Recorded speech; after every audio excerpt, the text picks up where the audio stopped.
Corona virus સતત તેનું રૂપ બદલી રહ્યો છે અને હવે તેના નવા વેરિયન્ટ ડેલ્ટા પ્લસથી ટેન્શનનું વાતાવરણ ઊભું થયું છે। દેશમાં ધીમે ધીમે ડેલ્ટા પ્લસ પગપેસારો કરી રહ્યું છે।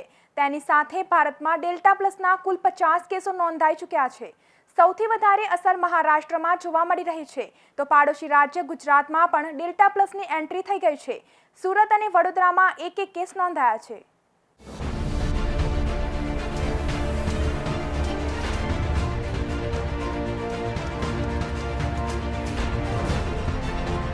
પહેલા આલ્ફા, તે પછી ડેલ્ટા અને હવે ડેલ્ટા પ્લસ।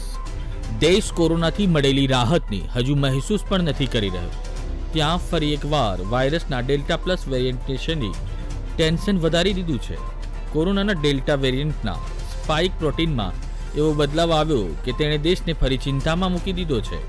છેલ્લા કેટલાક દિવસોથી સામે આવી રહેલા ડેલ્ટા પ્લસ વેરિયન્ટના કેસોની સંખ્યા દેશમાં હવે સતત વધતી જઈ રહી છે। સરકારની જાણકારી પ્રમાણે દેશના 10 રાજ્યો 18 જિલ્લાઓમાં ડેલ્ટા પ્લસના 50 કેસ નોંધાયા છે અને તેનાથી 2 મોત પણ થઈ ચૂક્યા છે। કોરોનાના ડેલ્ટા પ્લસ વેરિયન્ટમાં સૌથી વધારે કેસ મહારાષ્ટ્રમાં સામે આવ્યા છે। મહારાષ્ટ્રમાં 20 કેસો, મધ્યપ્રદેશમાં 7, પંજાબમાં 2, ગુજરાતમાં 2, કેરળમાં 3, આંધ્રપ્રદેશમાં 1, તમિલનાડુમાં 9, ઓરિસ્સામાં 1, રાજસ્થાનમાં 1, કર્ણાટકમાં 1 અને જમ્મુમાં 1 કેસ નોંધાયો છે। ડેલ્ટા પ્લસ વેરિયન્ટની સંખ્યા વિશે જાણકારી આપતા એનસીડીસીના ડાયરેક્ટર સુરજીત સિન્હાએ કહ્યું કે ભારતમાં 18 જિલ્લામાં ડેલ્ટા પ્લસ વેરિયન્ટના 50 કેસ મળ્યા છે। તમને જણાવી દઈએ કે અત્યાર સુધીમાં ડેલ્ટા પ્લસ વેરિયન્ટથી 2 લોકોના મોત પણ થયા છે। મહારાષ્ટ્રમાં ડેલ્ટા પ્લસ વેરિયન્ટથી 80 વર્ષના વૃદ્ધ અને મધ્યપ્રદેશના ઉજ્જૈનમાં એક મહિલાનું મોત થયું છે। ડેલ્ટા પ્લસ વેરિયન્ટના કેસો વધવાથી સરકાર અને એક્સપર્ટ એલર્ટ બની ગયા છે। થોડા જ સમયમાં કોરોના વાયરસની ત્રીજી લહેરની પણ આશંકા બતાવાઈ છે। એક્સપર્ટ કહી ચૂક્યા છે કે કેટલાક અઠવાડિયામાં દેશમાં ત્રીજી લહેર દસ્તક આપી શકે છે। તમને જણાવી દઈએ કે કોરોનાની ગહેર ઘણી તબાહી મચાવી હતી। એક દિવસમાં સંક્રમિતોની સંખ્યા 4 લાખથી પણ વધારે પહોંચી હતી, પણ હવે સંક્રમણનો દર ઘટી ગયો છે। જો ડેલ્ટા પ્લસે સૌથી વધારે ચિંતા મહારાષ્ટ્રમાં ઉપજાવી છે। મહારાષ્ટ્રમાં દેશમાં સૌથી વધારે ડેલ્ટા પ્લસના કેસો જોવા મળ્યા છે। ડેલ્ટા પ્લસ વેરિયન્ટને કેન્દ્ર સરકારે ચિંતાજનક સ્વરૂપમાં ટેગ કર્યું છે અને જે તેના કેસો વધશે તો મહારાષ્ટ્ર રાજ્યમાં ફરી એકવાર પ્રતિબંધ લગાવવા માટે મજબૂર થવું પડશે। મહારાષ્ટ્રના અનેક જિલ્લાઓમાં ડેલ્ટા પ્લસ વેરિયન્ટ આવ્યા બાદ કેબિનેટથી બેઠકમાં લોકડાઉન લગાવવા પર ચર્ચા કરવામાં આવી છે। બેઠકમાં રાજ્યના સ્વાસ્થ્ય મંત્રાલયના વિશેષજ્ઞો અને મંત્રીઓને નવા વેરિયન્ટ વિશે જાણકારી આપી ચિંતા વ્યક્ત કરી હતી। કહેવામાં આવી રહ્યું છે કે જો હાલત આવી જ રહી તો ટૂંક સમયમાં મહારાષ્ટ્રમાં નવા પ્રતિબંધોની જાહેરાત પણ થઈ શકે છે। તમે એ પણ જાણી લો કે કોરોનાનું આ વેરિયન્ટ સૌથી શક્તિશાળી છે। ડેલ્ટા વેરિયન્ટ કરતા 50 ગણું વધારે સંક્રામક છે। ઇમ્યુનિટી અને વેક્સિનને પણ આપે છે ચકમો। કોરોનાથી મળી રહેલા રાહતના સમયને ડેલ્ટા પ્લસે ફરી મુશ્કેલીમાં ફેરવ્યો છે। જરૂર છે વધારે સંભાળીને રહેવાની। નવા ડેલ્ટા પ્લસનું વેરિયન્ટ ડેલ્ટા કે પછી બી 1.617.2 વેરિયન્ટમાં મ્યુટેશનના કારણે બન્યું છે, જેને પહેલીવાર ભારતમાં ઓળખવામાં આવ્યું છે। ભારતમાં બીજી લહેર માટે તેની મહત્વની ભૂમિકા જોવા મળી છે। હવે આ ખૂબ જ સકારાત્મક અને ખતરનાક વેરિયન્ટના લક્ષણો પણ જાણી લો। સૂકી ઉધરસ આવવી, તાવ આવવો, થાક લાગવો, ગળામાં દુખવું, જીભનો સ્વાદ જતો રહેવો, સૂંઘવાની ક્ષમતા જતી રહેવી, આંખોમાં ફ્લૂ આવવો, છાતીમાં દુખાવો ઉપડવો, પેટમાં દુખવું, ડાયરિયા, ઉલટી, ભૂખ ન લાગવી, ઘૂંટણમાં દુખાવો, સાંભળવામાં મુશ્કેલી થવી, આવા કોઈ પણ પ્રકારના કારણો જો તમને જણાય તો તરત જ ડોક્ટરની સલાહ લેવી જરૂરી છે. હાલમાં કોરોનાની મહામારીની બીજી લહેરનો પ્રકોપ તો ઓછો થતો રહી રહ્યો છે, પણ પહેલી પછી કોરોનાની બીજી લહેરે ભારતમાં 2 રાજ્યોમાં ચિંતા વધારી હતી અને તે 2 રાજ્યોમાં મહારાષ્ટ્ર અને કેરળનું નામ સામેલ છે. એક તરફ મહારાષ્ટ્ર મહામારીની શરૂઆતથી અત્યાર સુધી સૌથી વધારે પ્રભાવિત રાજ્ય રહ્યું છે, તો બીજી તરફ કેરળે પહેલી લહેરને તો બરાબર કંટ્રોલ કરી, પણ બીજી લહેરમાં કેરળમાં કોરોનાના કેસો ખૂબ ઝડપથી વધ્યા. જો કે મહારાષ્ટ્ર અને કેરળના કોરોનાના કેસો વધવાના પોતાના કારણો હતા. મહારાષ્ટ્રની વાત કરીએ તો ત્યાંના હેલ્થ એક્સપર્ટે વધારે જનસંખ્યા, કોરોનાના પ્રોટોકોલનો ભંગ જેવા કારણોને જવાબદાર ગણાવ્યા છે. તેની સાથે સિઝનલ ફ્લૂ પણ તેમાં મોટો રોલ રહ્યો હતો. મે મહિનામાં હાલત એટલી ખરાબ થઈ ચૂકી હતી કે ભારતમાં કુલ કોવિડના મોતમાં ચોથા ભાગના મોત માત્ર મહારાષ્ટ્રમાં થયા છે. તેની સાથે વધારે ટેસ્ટિંગ પણ વધારે કેસો આવવાનું કારણ છે. મહારાષ્ટ્રમાં એપ્રિલ મે મહિનામાં 70 લાખ ટેસ્ટ કરવામાં આવ્યા હતા.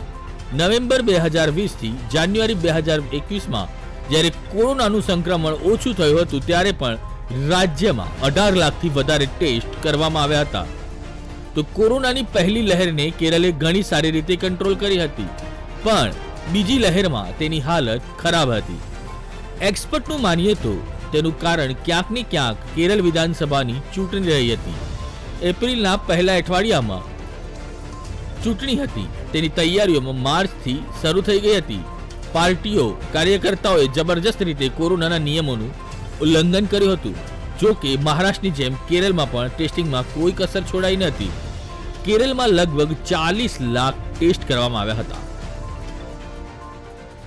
WHO કહ્યું છે કે કોરોના ડેલ્ટા વેરિયન્ટ અત્યાર સુધીમાં દુનિયાના 85 દેશોમાં ફેલાઈ ચૂક્યું છે અને સતત તેનો વિસ્તાર વધી રહ્યો છે અને ખૂબ ઝડપથી તે બીજા સ્થળે પર પણ પહોંચી શકે છે. તેના સંક્રમણની ઝડપ જો આમ જ બનેલી રહેશે તો તે ખૂબ ઝડપથી સૌથી વધારે ફેલાનારો સ્ટ્રેન બની જશે.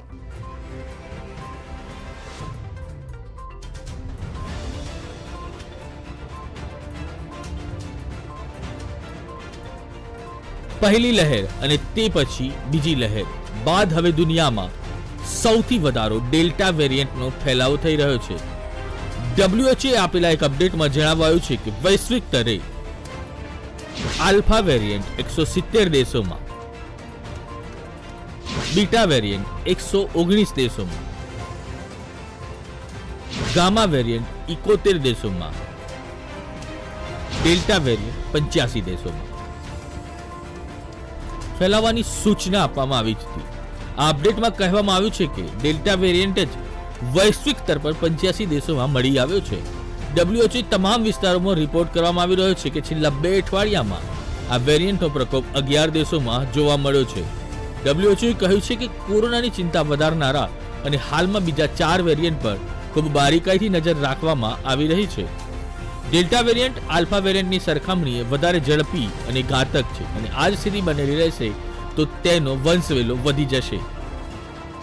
કોરોના વાયરસ દિવસે ને દિવસે તેના રૂપરંગ બદલી રહ્યો છે અને તે દિવસે દિવસે વધારે ઘાતક બનતો જઈ રહ્યો છે, જેના લીધે વૈજ્ઞાનિકો અને ડોક્ટરોને ભારે કસરત કરવી પડી રહી છે. કોરોનાની પહેલી લહેર પછી બીજી લહેરે જે પ્રકારે ભારે તબાહી મચાવી છે તે પછી આવેલી વધુ એક ખબરે સૌ કોઈની ચિંતા વધારી છે. એક રિપોર્ટ પ્રમાણે વૈજ્ઞાનિકોએ જણાવ્યું છે કે કોરોનાની બીજી લહેરમાં તબાહી મચાવનારો ડેલ્ટા વેરિયન્ટ, જેને B.1617.2 ના નામથી ઓળખવામાં આવે છે, તે પહેલાથી વધારે ખતરનાક વેરિયન્ટમાં બદલાઈ ચૂક્યો છે. આ બદલાયેલા વાયરસને વૈજ્ઞાનિકો હવે ડેલ્ટા પ્લસ નામ આપ્યું છે. વૈજ્ઞાનિકોના કહેવા પ્રમાણે એવી આશંકા છે કે કોરોનાના દર્દીઓને આપવામાં આવી રહેલી મોનોક્લોનલ એન્ટીબોડી કોકટેલની પણ અસર નવા વેરિયન્ટ પર નથી થઈ રહી. તમને જણાવી દઈએ કે મોનોક્લોનલ એન્ટીબોડીઝ કોકટેલ એક દવા છે જે કોરોનાની સારવારમાં ઉપયોગમાં લેવા આવે છે. જો કે તેનો ઉપયોગ અત્યારે જ કરવામાં આવે છે જ્યારે દર્દીની હાલત ખૂબ જ ક્રિટિકલ સ્ટેજ પર હોય. આ દવાને ફાર્મા કંપની સિપ્લા અને રોસ ઇન્ડિયાને મળીને બનાવી છે. ભારતમાં તેની કોરોનાની સારવાર ઇમરજન્સી ઉપયોગ માટે મંજૂરી મળી હતી. આ દવાને અમેરિકા અને યુરોપિયન યુનિયન દેશોમાં પણ વપરાશ માટે સેન્ટ્રલ ડ્રગ સ્ટેન્ડર્ડની એપ્રૂવ કરી છે. હવે વાયરસનો આ નવો પ્રકાર ખૂબ જ ઝડપી અને સકારાત્મક રીતે આખી દુનિયામાં પગપેસારો કરી રહ્યો છે. અને તેના લીધે કેટલાય દેશોને પોતાને ત્યાં લગાવેલા પ્રતિબંધોને વધારે કડક બનાવી દીધા છે, તો કેટલાય સ્થળો પર લોકડાઉન હટાવવાની યોજના પણ હાલ પૂરતી બ્રેક લગાવી દીધી છે કે પછી તેની સમય મર્યાદામાં વધારો કર્યો છે, કારણ કે તેનાથી કોરોના વાયરસની ચેઇનને તોડવામાં મદદ મળી શકે છે. કોરોના વાયરસના નવા સ્વરૂપને ડેલ્ટા નામ આપવામાં આવ્યું છે. WHO આ પ્રકારના વાયરસને ગંભીરતાની શ્રેણીમાં મૂકેલા છે અને હવે ડેલ્ટા પ્લસે તમામની ચિંતા વધારી દીધી છે. આ વાયરસ ખૂબ જ સકારાત્મક ડેલ્ટા વેરિયન્ટથી બનેલો છે. હવે શું ફરીથી તે કોહરામ મચાવશે તેના પર સવાલ છે. જો કે ભારતમાં વાયરસની હાલ નહિવત અસર હોવાનું વૈજ્ઞાનિકો કહી રહ્યા છે. તેમણે કહ્યું છે કે હાલ તેને લઈને ભારતમાં કોઈ ચિંતાની વાત નથી, કારણ કે દેશમાં અત્યારે તેના ખૂબ જ ઓછા કેસ છે. બ્રિટનની સ્વાસ્થ્ય સંસ્થા પબ્લિક હેલ્થ ઇંગ્લેન્ડના એક રિપોર્ટ પ્રમાણે ડેલ્ટા વેરિયન્ટના 63 જીનોમમાં નવા K4179 મ્યુટેશન સામે આવ્યા છે. PHE ને ડેલ્ટા વેરિયન્ટમાં બદલવાની રૂટીન તપાસ દરમિયાન હવે તેમાં એક નવા વાયરસ ડેલ્ટા પ્લસની ખબર પડી છે.